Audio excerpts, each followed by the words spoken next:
The morning of December 15, 2024, began like many others at Windsor Castle, but the atmosphere carried something different. King Charles III stood in his private study, surrounded by drafts of his upcoming Christmas address. Sunlight streamed through the tall windows, casting long shadows across papers scattered on his mahogany desk. This would be his second Christmas message as monarch, and the weight of tradition pressed upon his shoulders like an invisible crown. Charles picked up his fountain pen, a gift from his late mother, Queen Elizabeth II, and made another careful notation in the margin of his speech. The document before him represented weeks of collaboration with his communications team, yet something felt incomplete. He had spoken of unity, of hope, of the challenges facing the nation, but there was a deeper story he wanted to tell, one that required delicate handling. Catherine, the Princess of Wales, had faced an extraordinarily difficult year. Her cancer diagnosis earlier in 2024 had shaken not just the royal family, but millions of people worldwide who had come to admire her grace, dedication, and warmth. The announcement in March had been carefully worded, but behind the official statements lay months of private struggle, medical treatments, and the kind of courage that rarely makes headlines. Charles remembered the day Catherine had told him about her diagnosis.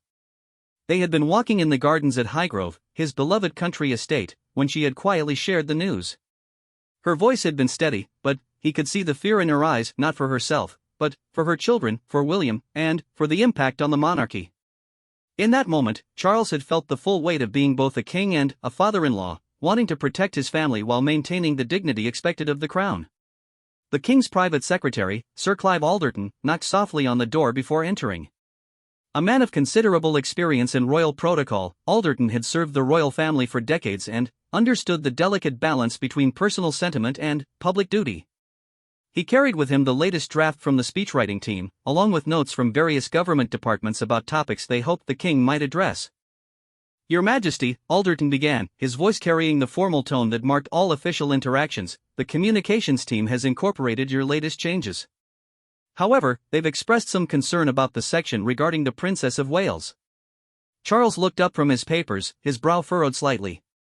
The challenge of being a constitutional monarch was that every word carried weight, every gesture was analyzed, and every emotion had to be carefully measured against protocol and precedent.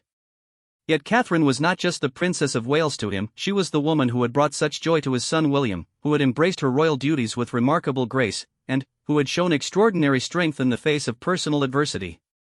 "What specific concerns?" Charles asked, though he already suspected the answer. The royal communications team was always cautious about anything that might be seen as too personal or that could overshadow the broader message of the Christmas address. Alderton adjusted his glasses, a habit he had developed over years of delivering difficult news to royals. "They worry that focusing too much on any individual member of the family might set a precedent, and there are concerns about how the media might interpret any special mention." The king set down his pen and walked to the window, looking out at the grounds where Catherine's children often played during family visits. George, Charlotte, and Louis had brought such life to these ancient walls, their laughter echoing through corridors that had seen centuries of royal history. Catherine had been instrumental in creating that warmth, in making the royal family feel more accessible while never compromising its dignity. Charles thought about his own mother's Christmas messages, delivered with unwavering consistency for over 60 years. Queen Elizabeth II had mastered the art of speaking to millions while making each viewer feel as though she was addressing them personally. She had navigated personal tragedies, family scandals, and national crises with the same measured tone, rarely allowing personal emotion to color her public words. But times had changed. The monarchy of 2024 operated in a world of social media, instant analysis, and public expectation for authenticity. Charles had always believed that the royal family needed to evolve while preserving its essential character. Catherine embodied this evolution. She was simultaneously modern and traditional, approachable yet dignified, relatable while remaining royal. The king's thoughts turned to a conversation he had had with his son William just weeks earlier. They had been discussing the Christmas address when William had spoken with unusual emotion about Catherine's journey through treatment. "She's been incredible, Papa," William had said, using the childhood name that few ever heard. "Not just brave for herself, but for all of us. She's worried about the children, about me, about how her illness affects the family's work." William had paused then, looking out at the same view Charles now contemplated. "I think people need to know that we're human too. Not all the details, of course, but that we face the same struggles they do. Those words had stayed with Charles as he crafted his message. How could he honor Catherine's courage without violating her privacy? How could he acknowledge her struggle without making it the centerpiece of a national address? How could he show that the monarchy understood suffering while maintaining the dignity expected of the crown? The answer, Charles realized, lay in subtlety. His mother had taught him that the most powerful royal communications often said the most by saying the least. A gesture, a choice of words, a meaningful pause, these could convey volumes without crossing lines or creating controversy. Charles returned to his desk and picked up a photograph that sat among his papers. It showed Catherine at a recent engagement, smiling warmly as she spoke with children at a hospital. Despite everything she had been going through, her genuine care for others shone through. This was the Catherine he wanted to honor, not just the patient who had faced cancer, but the woman who had continued to serve others even in her darkest moments. "Sir Clive," Charles said finally, "I understand the team's concerns. But I believe we can find a way to acknowledge what many people already know and feel, without being inappropriate or overly personal." Alderton nodded, recognizing the tone that indicated the king had made a decision. "What did you have in mind, Your Majesty?" Charles sat back down and pulled a fresh sheet of paper toward him. "The speech will focus on service, as planned. But service in the face of adversity. Service when it would be easier to step back. Service as an example of the best of human character." He began to write, his handwriting flowing across the page in the careful script he had perfected over decades. The words weren't about Catherine specifically, but anyone who knew the royal family would understand the connection. He wrote about healthcare workers who had shown extraordinary dedication, about communities that had come together to support those facing illness, about the quiet heroism found in ordinary people doing extraordinary things. As he wrote, Charles thought about the filming that would take place in just days. The Christmas message was always recorded in advance, allowing for careful editing and multiple takes In times if necessary. of reflection, we honor our duties and remember those who guide us. Chapel in London, a location chosen for its connection to healthcare. The chapel was part of a former hospital site and now served as a center for healing arts. The choice of location had been Charles's idea, though he had presented it to his team as part of his broader theme about service and community care. In reality, it was another subtle tribute to Catherine and to all those who had supported her through treatment. The chapel's history of healing made it the perfect backdrop for words about resilience and hope. Charles continued writing, crafting sentences that would work on multiple levels. To the general public, they would be inspiring words about facing challenges with courage. To those who had followed Catherine's journey, they would be a recognition of her strength. To Catherine herself, they would be a father-in-law's way of saying he was proud of her without embarrassing her with direct praise. The afternoon wore on as Charles refined his words. He thought about the delicate balance he needed to strike, acknowledging difficulty without dwelling on it, celebrating strength without making anyone feel weak by comparison, offering hope without minimizing genuine struggle. These were the skills his mother had mastered, and that he was still learning to navigate as king. A soft knock at the door interrupted his thoughts. William entered, having been expected for their regular weekly meeting. Father and son had grown closer since Charles became king, their relationship deepening as William prepared for his own future role. "How's the speech coming along?" William asked, settling into the chair opposite his father's desk. Charles looked up, seeing in his son's face the same concern he felt. "I'm trying to find the right way to acknowledge Catherine's strength without making her the focus of the entire address." William nodded, understanding immediately. "She wouldn't want to be singled out. But I think people would appreciate knowing that we see her courage the same way they do." "Exactly," Charles agreed. "The question is how to do that appropriately." They spent the next hour discussing various approaches, with William offering insights into Catherine's perspective and Charles sharing his understanding of royal protocol. Together, they began to shape an approach that felt both personal and proper, both heartfelt and appropriately regal. As the sun began to set over Windsor, casting the study in golden light, Charles felt he was beginning to find the right tone. The Christmas message would be about service, about community, about the ways ordinary people showed extraordinary character. Catherine's story would be woven throughout, not in specific details but in universal themes that anyone facing hardship could relate to. The king looked at his son, seeing in William's face the same determination he felt. They were not just planning a speech, they were crafting a moment that would acknowledge one of their own while speaking to millions of others facing their own challenges. It was the kind of delicate work that defined modern monarchy, deeply personal yet appropriately public, specific yet universal, royal yet human. Charles picked up his pen again, ready to continue writing. The Christmas address was taking shape, and, with it, a gentle but unmistakable tribute to a woman whose courage had inspired not just her family, but an entire nation. The words he chose in the coming days would carry the tribute forward, wrapped in the dignity of the crown but unmistakable in their warmth and admiration. Outside the study windows, the first stars of evening began to appear over Windsor Castle, and, inside, a king continued writing words that would honor his daughter-in-law's courage while inspiring millions of others to find their own strength in difficult times. The morning mist hung low over the grounds of Adelaide Cottage as Catherine stepped outside for her daily walk. It was December 18th, 3 days before the King's Christmas address would be filmed, and the Princess of Wales had no idea that miles away at Windsor Castle, her father-in-law was carefully crafting words that would serve as a public tribute to her private strength. Catherine pulled her coat closer against the December chill and began walking the familiar path through Windsor Great Park.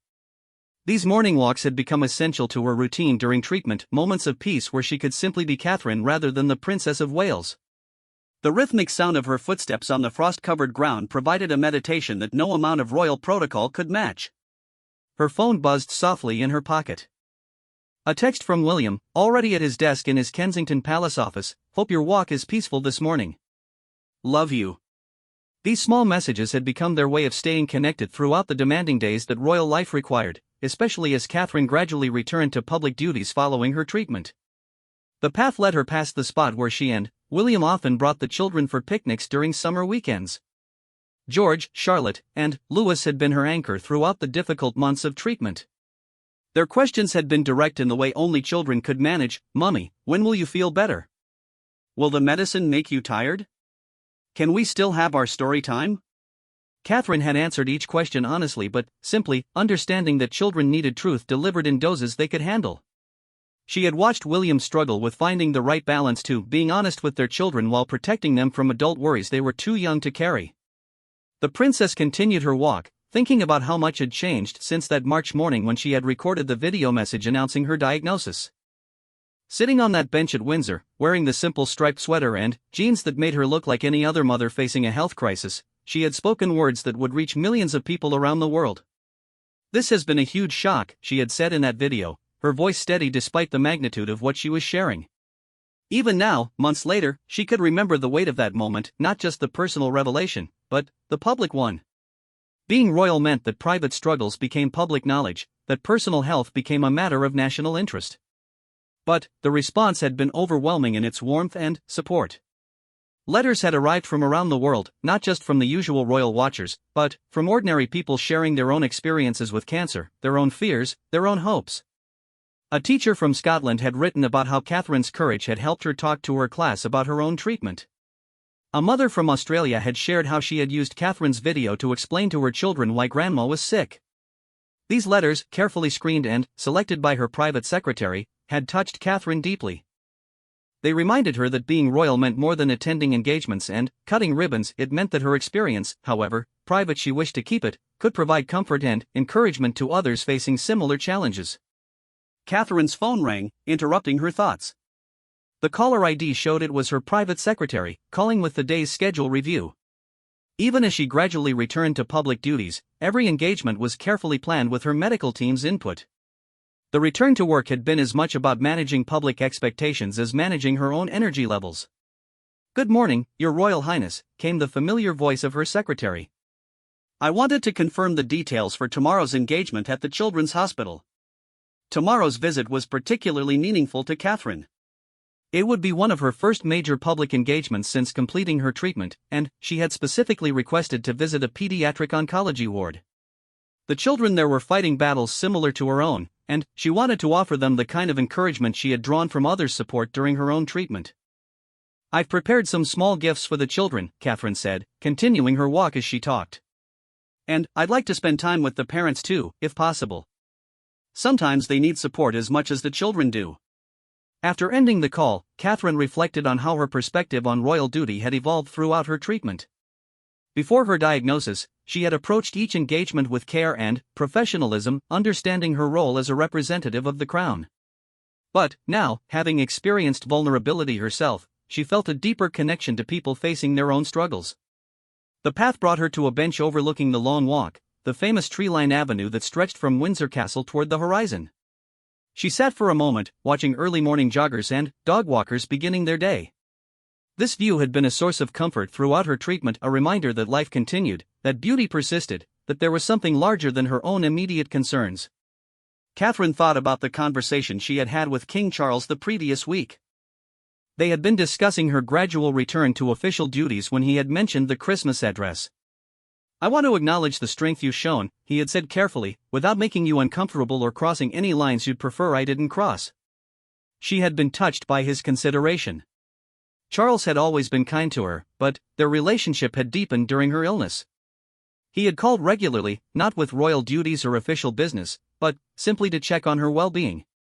As someone who had faced his own health challenges over the years, he understood the mental as well as physical aspects of medical treatment. "I trust your judgment completely," she had told him.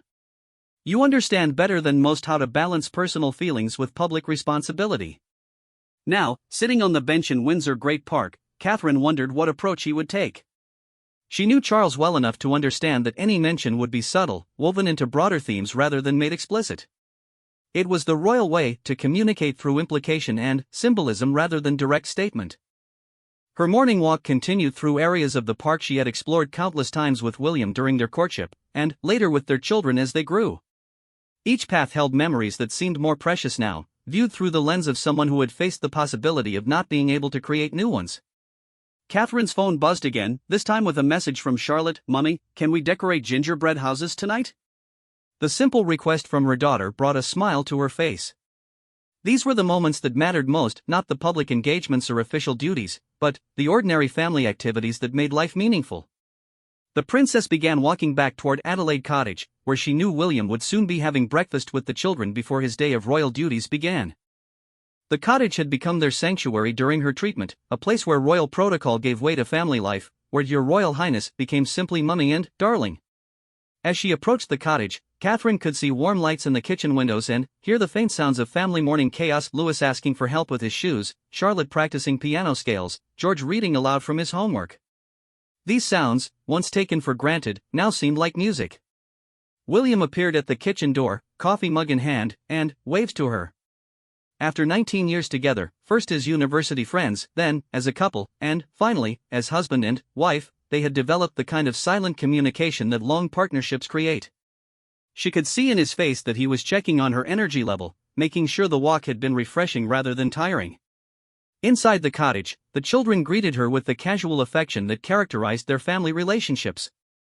George, now 11 and increasingly aware of the public attention that surrounded his family, gave her a quick hug before returning to his breakfast.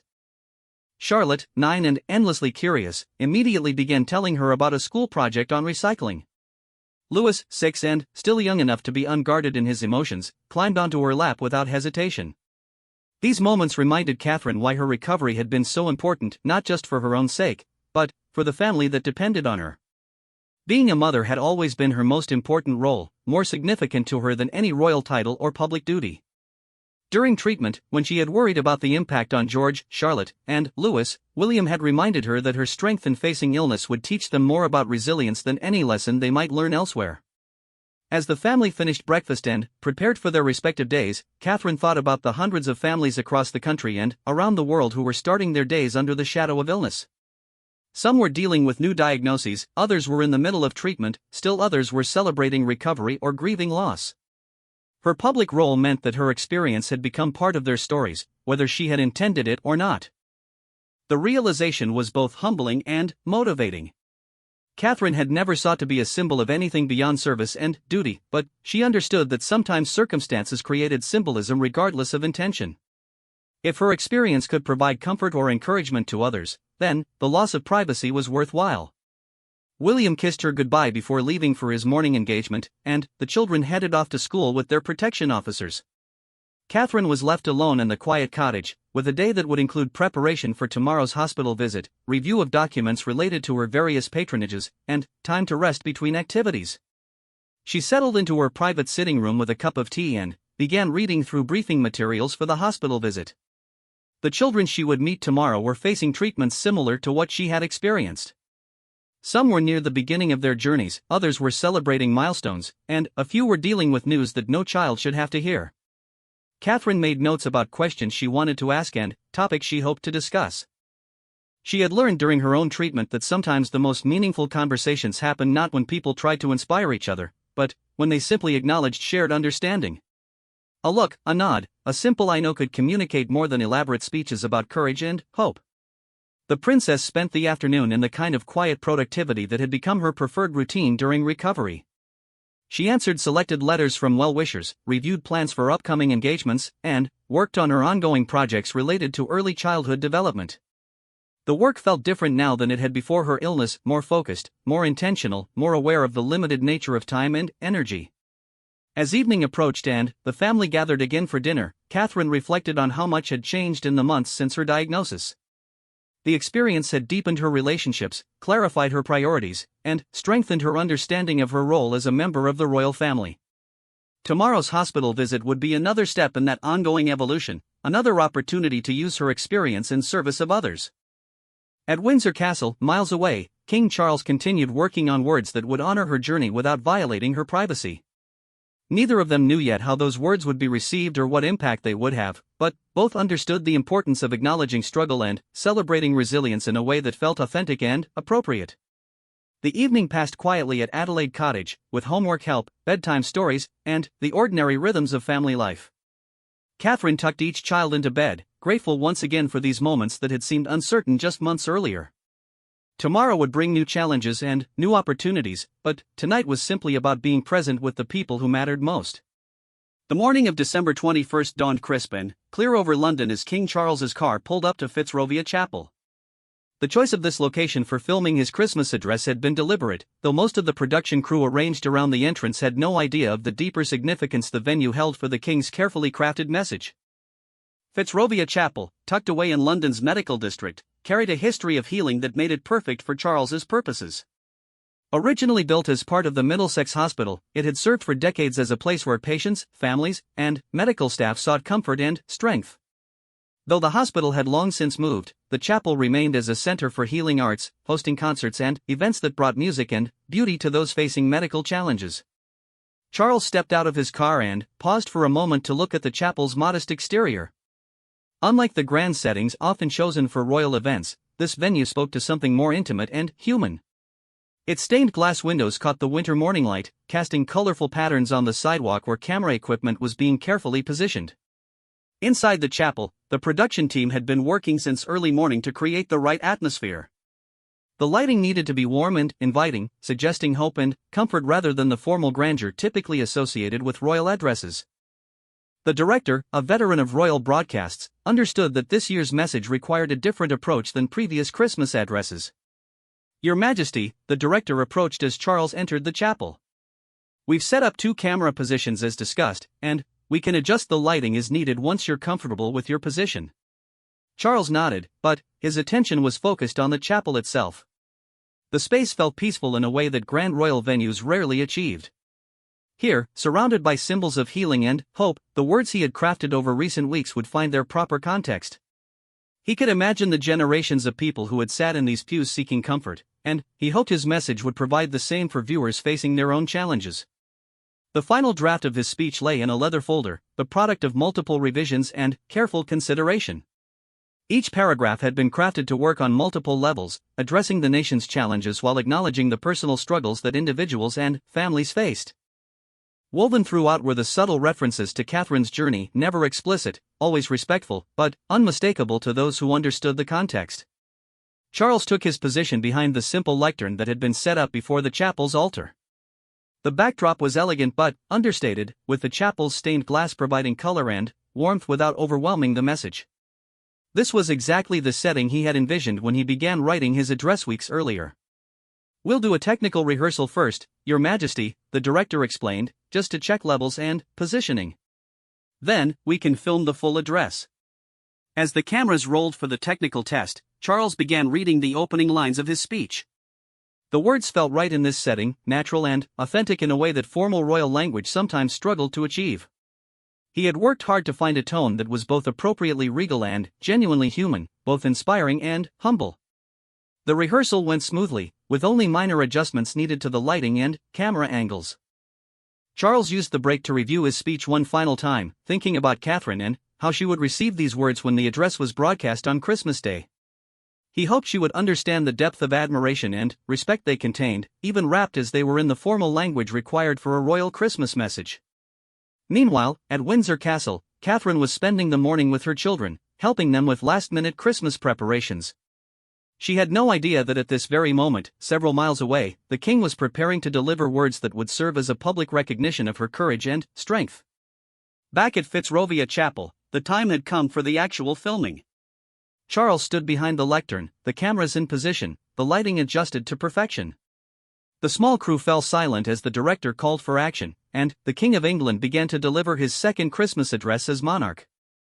At this time of year, we are all reminded of the importance of giving and receiving, not just gifts, but the gift of kindness, understanding, and support. Charles began, his voice carrying the measured tone that had been trained into him over decades of public speaking, yet warmed by genuine emotion. The words that followed spoke of service, of community, of the ways ordinary people showed extraordinary character in the face of difficulty. To most listeners, it would sound like a traditional royal Christmas message, focused on timeless themes of hope and resilience. But those who knew the royal family would hear something more, a recognition of someone specific who embodied these qualities. This year has reminded us that strength can be found in the most unexpected places, Charles continued, and that courage is not always displayed on grand stages, but often in quiet moments of determination and grace. In the production booth, the director watched the monitors carefully, noting the subtle emotion that colored the king's delivery. This was different from typical royal addresses, more personal somehow, though still maintaining the dignity expected from the crown. The words themselves remained appropriately formal, but underneath lay a current of genuine feeling that made them more powerful. Charles spoke about healthcare workers who had shown dedication beyond duty, about communities that had rallied around those facing illness, about families who had found strength they didn't know they possessed. Each theme built upon the others, creating a message that celebrated resilience while acknowledging the reality of struggle. In our public hospitals and private homes, in grand institutions and quiet corners, we have seen examples of grace under pressure that remind us of the very best of human nature, the king said, his words carefully chosen to honor the setting while speaking to universal experiences. The chapel's acoustics gave his voice a warmth that sterile television studios could never provide. Here, surrounded by the history of healing and hope, his words seemed to carry extra weight, extra meaning. The stained glass windows cast colored light across his face as he spoke, creating an image that suggested both the weight of tradition and the possibility of renewal. As Charles reached the portion of his speech that most directly, though subtly, referenced Catherine's journey, he paused almost imperceptibly. These were the words he had crafted most carefully, the sentences that carried the deepest meaning while remaining appropriately indirect. We have learned this year that facing adversity with dignity is not just about personal courage, but about the example we set for others, he said, his voice carrying a slight emphasis that suggested deeper meaning. When public figures handle private challenges with grace, they give permission for all of us to find strength in our own difficulties. The words hung in the chapel air, recorded for posterity and for broadcast to millions of homes on Christmas morning. They were subtle enough to maintain royal protocol, yet clear enough that anyone following Catherine's story would understand their significance. Charles continued with his broader themes, speaking about the importance of supporting one another through difficult times, about the role of hope and healing, about the way small acts of kindness could make profound differences in people's lives. But the foundation had been laid, the gentle acknowledgement of someone whose courage had touched not just her family, but people around the world. The filming continued smoothly, with Charles delivering each section of his speech with the practiced ease of someone who had been giving public addresses for decades. Yet there was something different about this performance, something more personal and heartfelt than his usual formal presentations. As he neared the conclusion of his address, Charles spoke about the approaching Christmas season as a time for reflection and renewal. Let us remember, he said, that the greatest gifts we can offer each other are not found in shops or catalogs, but in our willingness to stand together in times of trial, to celebrate each other's victories, and to find hope even in our darkest moments. The director called cut and the chapel fell silent except for the software of equipment being powered down. Charles remained at the lectern for a moment, feeling the weight of what he had just accomplished. The message was complete, the tribute delivered, the balance between public and private carefully maintained. "Excellent, Your Majesty," the director said, reviewing the footage on his monitors. "I think we have exactly what we need." As the crew began packing up their equipment, Charles took a few moments to walk around the chapel, appreciating the space that had provided such a perfect setting for his message. He thought about the people who would hear his words on Christmas morning, families gathering around televisions, individuals spending the holiday alone, patients in hospitals, caregivers taking rare breaks from their duties. Among those listeners would be Catherine, surrounded by her own family, perhaps not immediately recognizing that the king's words carried a special message for her. Charles hoped that when she did understand, she would feel supported rather than exposed, honored rather than embarrassed by the public recognition of her strength. The ride back to Windsor Castle gave Charles time to reflect on what he had accomplished. The Christmas address was complete, the filming successful, and the careful tribute to Catherine woven seamlessly into a broader message of hope and resilience. In just 4 days, on Christmas morning, millions of people would hear his words without necessarily understanding their deeper significance. But Catherine would understand, and William would understand, and perhaps that was enough. Sometimes the most meaningful communications happen not through grand gestures, but through subtle acknowledgments that said, "I see your courage, I recognize your strength, and I want others to see it too." The car pulled through the gates of Windsor Castle as the afternoon sun cast long shadows across the grounds. Charles felt satisfied that he had found the right way to honor his daughter-in-law's journey while maintaining the dignity and appropriateness expected of a royal Christmas message. The words were now recorded, ready to be broadcast into homes around the world on Christmas morning, carrying with them a gentle but unmistakable tribute to someone whose grace under pressure had inspired not just her family, but an entire nation. Christmas morning arrived at Adelaide Cottage with the controlled chaos that characterized any family home with young children. Catherine woke to the sound of excited whispers from the hallway as George, Charlotte, and Louis attempted to determine whether it was finally an acceptable time to wake their parents and begin the present opening festivities. William stirred beside her, checking his phone for the time. 6:30, he murmured. "That's actually quite restrained for Christmas morning." Catherine smiled, feeling the familiar warmth of family traditions that had become even more precious to her over the past year. The children's excitement about Christmas had been one of the things that had motivated her most during treatment, the determination to be present for these moments, to continue creating the memories that would anchor their childhood years. "Mummy! Daddy! Can we come in now?" Charlotte's voice called from behind the bedroom door, carefully controlled but vibrating with barely contained enthusiasm. "Come on then," Catherine called back, and the door burst open to admit 3 children in various states of Christmas morning attire, George in proper pajamas, Charlotte in a nightgown with a Christmas jumper thrown over it, and Louis wearing yesterday's clothes, apparently having slept fully dressed in anticipation. The family gathered in the sitting room, where the Christmas tree stood surrounded by carefully wrapped presents. This tree was smaller and more intimate than the grand displays that would grace the staterooms at other royal residences, but it was perfect for a family Christmas morning. As the children began the delightful process of present distribution, Catherine's phone buzzed with Christmas messages from family and friends. Among them was a text from King Charles: "Hope you have a wonderful Christmas morning. Looking forward to seeing you all later. The address airs at 3 p.m. Hope you approve of the message." Catherine showed the message to William, who raised an eyebrow at his father's final comment. "That's an interesting way to put it," he said quietly. "Wonder what he's included."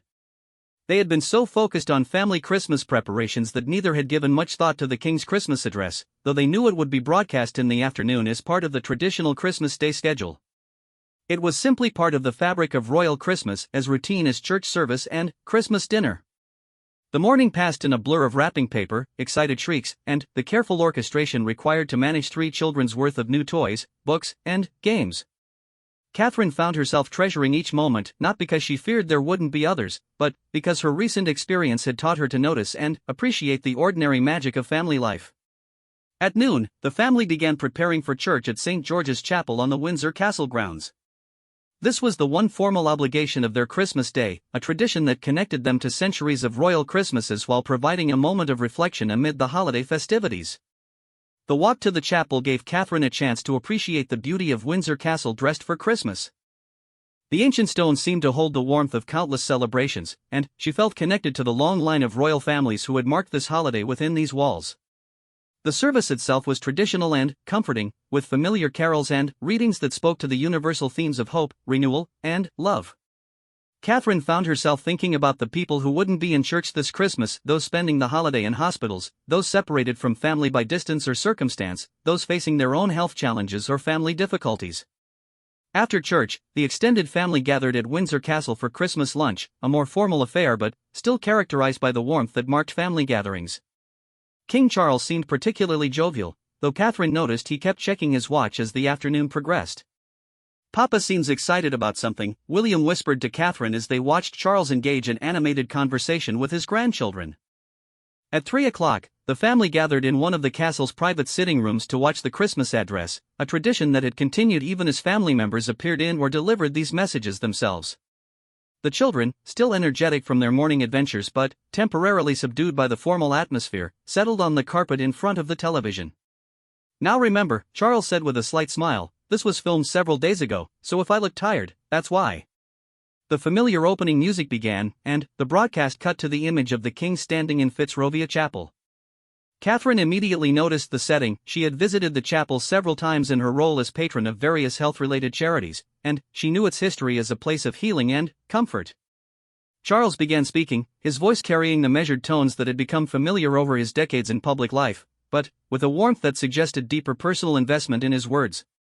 Catherine listened with the attention she always paid to family members' public appearances, ready to offer support or feedback afterward. The early portions of the address covered familiar themes: the importance of service, the value of community, the ways people supported each other through difficult times. Catherine nodded along, thinking about her own recent experiences with the kindness of strangers and the power of community support.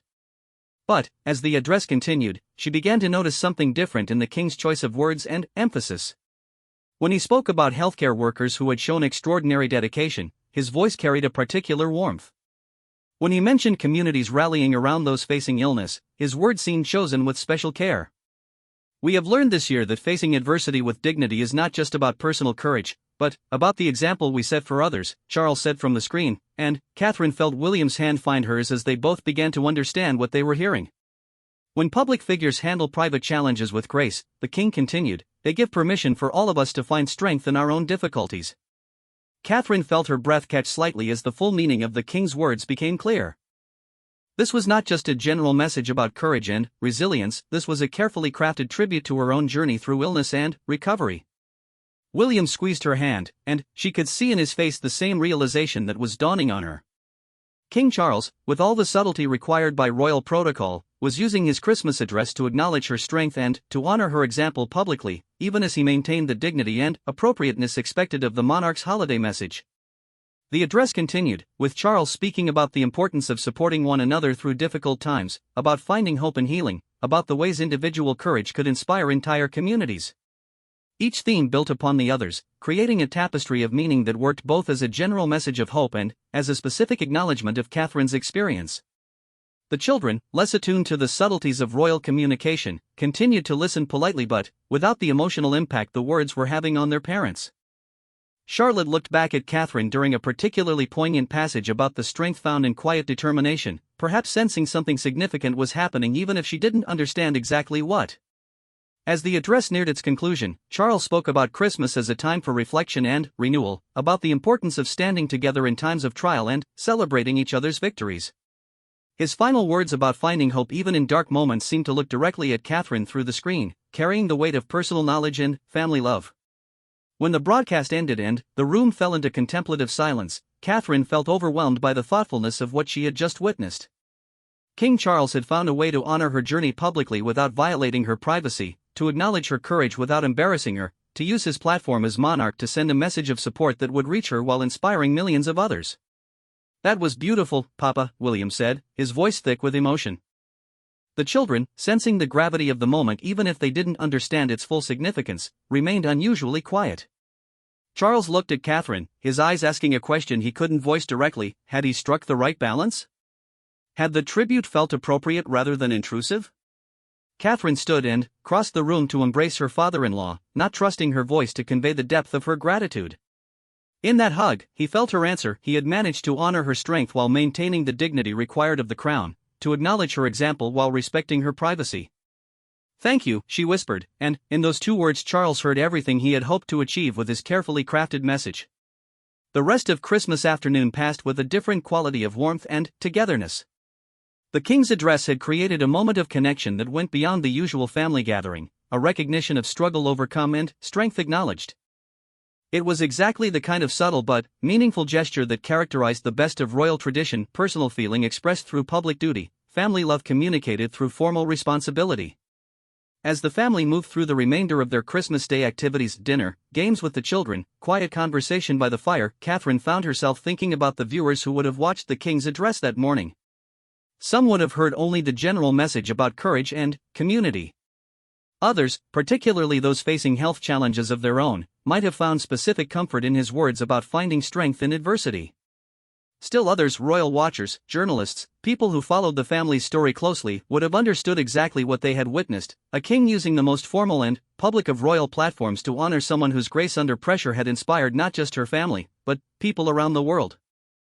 The evening ended quietly at Adelaide Cottage, with tired children tucked into beds surrounded by new Christmas treasures, and Catherine and William reflecting on a day that had brought unexpected recognition and deeply personal meaning.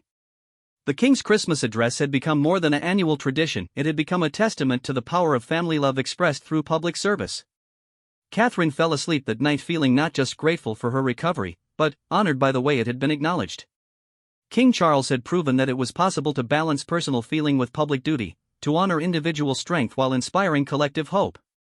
His gentle tribute had reached its intended audience while touching the hearts of millions of others who faced their own challenges and needed their own reminders that courage could be found in the most ordinary moments of extraordinary strength. The Christmas address would be remembered as one of Charles's most moving as king, though many viewers would never fully understand the personal story that had inspired its most powerful passages. For Catherine, it would remain a treasured reminder of how family love could be expressed through the most formal channels, how public duty could carry private affection, and how a king could honor a daughter-in-law's courage while inspiring an entire nation to find their own strength in difficult times.